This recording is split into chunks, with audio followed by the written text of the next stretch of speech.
Greetings, YouTubians, and welcome back to Wayne's Sharp World, where today we are taking a look at another brand new Kaiser. This one here is none other than the Kaiser Spot. Now, before I go any further into this review, I'd like to thank you guys for tuning in today. If you like what you see, please do me a huge favor, hit that subscribe button, follow along, and I will continue to bring you the content. Now, let's take a look at some overall specs on this knife right here.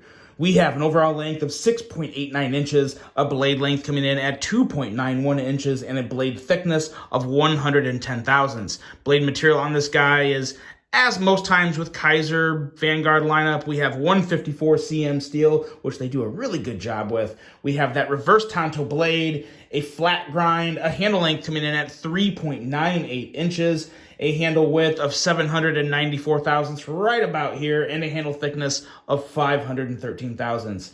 Handle material on this guy is Topo Red G10 with a locking mechanism, of course, a good old reliable liner lock, a user of a right hand only tip-up carry, a weight coming in at 2.65 ounces, and for this model right here, we're looking at $69. Now, it is worth noting there is another model of the Spot available that has aluminum scales and is a front flipper, does not have a regular flipper, and that one's coming in at $88. So a little increase there for materials and, you know, just the difference in it. That one's also all black, so there's the black DLC coating on the blade. So there you go, but we're going to talk about this one today, and we're also going to do some size comparisons here to see just what we got. This is not a very big knife. I would definitely put it in that medium range, kind of the small medium. And let's pull out a couple other Kaisers here real quick. Here is the Kaiser Gemini, as well as the Kaiser Begleiter.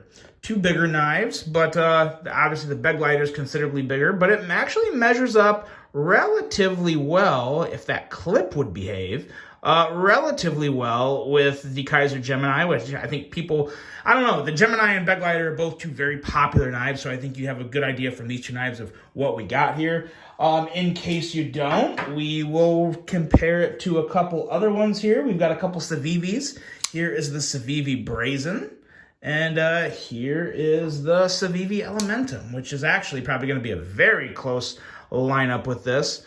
Pretty darn close. Still a little shorter than the Elementum.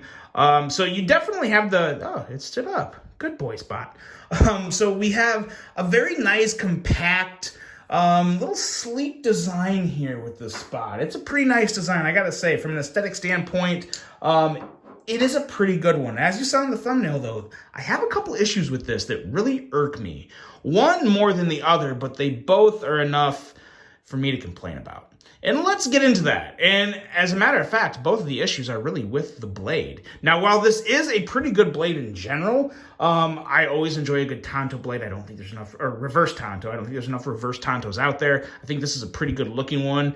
A little more sleek and slender than your typical reverse Tanto, so I do like that. I like the stonewash, and the edge is adequate. It's coming in at 20 thousandths behind the edge, which, you know, isn't exactly razor sharp, especially with a more narrow blade. It's going to get thicker a little quicker, but it still cuts just fine. Not the sliciest beast in the world, but still a very adequate blade that's going to work just well for you.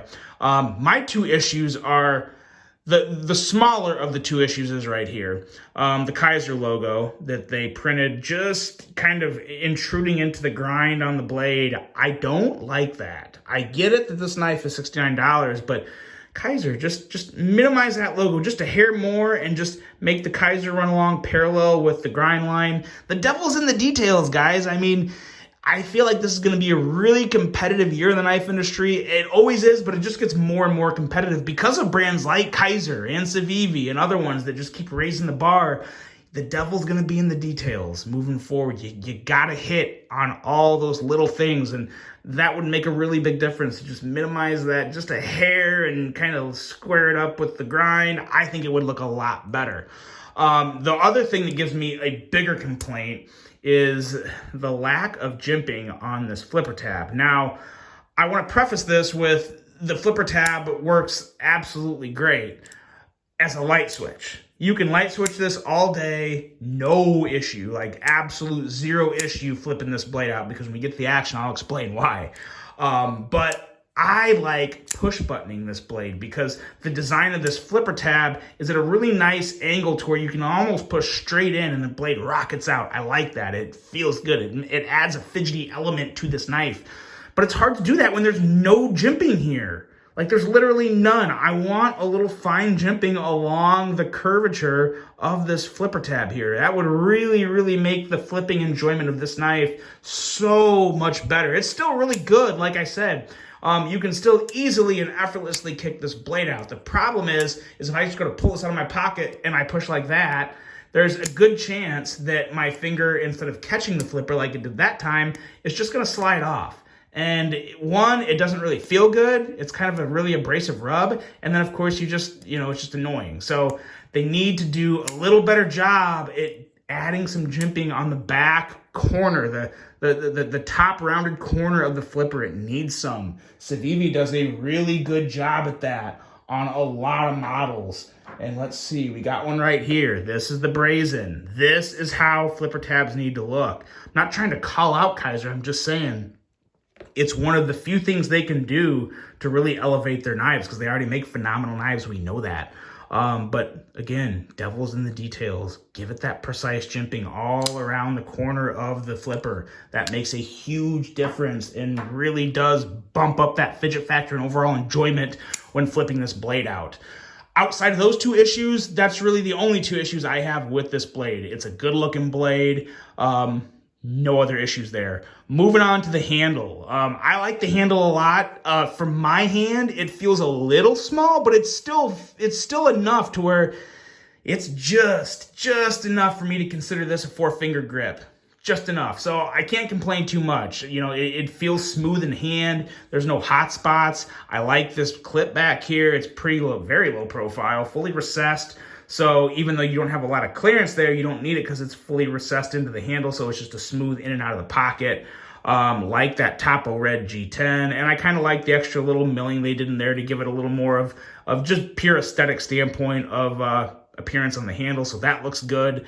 And yeah, it's just a nice solid little knife with the full liners. This is a great little knife, and it could be considered maybe like an office carry, because obviously with this size, it's not like real tactical looking, but it's also not super gentlemanly looking. But I think it would just make a nice little casual EDC. Pretty good job there. Liner lock access is absolutely phenomenal. Again, that's another thing that's very, very important to me when it comes to any liner lock, is that liner lock access. If you can't get in there easily and enjoy it and with no issues, the knife's just not gonna stick around, because it's gonna be too annoying, because you're obviously gonna be deploying the blade, using it a lot.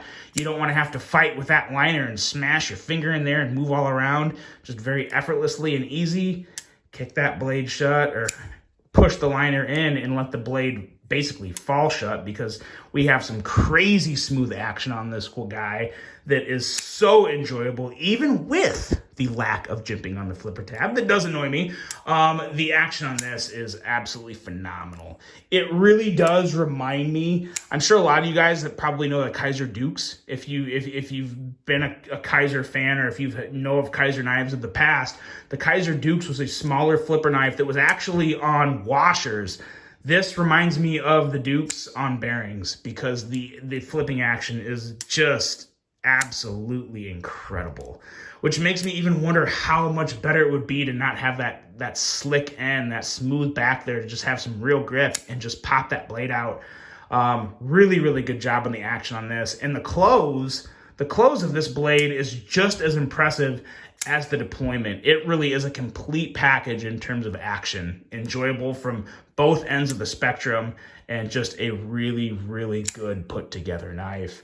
Overall thoughts on this guy, while I am frustrated that I feel like this could have been an absolutely phenomenal knife, even as is, it's still a really good one. For $69, it's hard for me. I can't say that I would not recommend this for $69. There's so many other knives out there that are more than this that aren't this good. You know what also this reminds me of? I'm gonna sound mean here, but this kind of reminds me of what Gerber was trying to do when they made the Gerber fastball. because I get a little Gerber fastball vibes, but the action and feel and everything about it is better than the Gerber fastball. It just is. And it's also like $30 less than the fastball because those are like $100. So yeah, excellent job here. Just a really nice, very solid knife that could have been great, but it's still very good, and it's still one that I would recommend. Let me know what you guys think of this one, the Kaiser Spot. Really hope you enjoyed this one. Hope you have a great rest of your day, and until the next one, I'm out.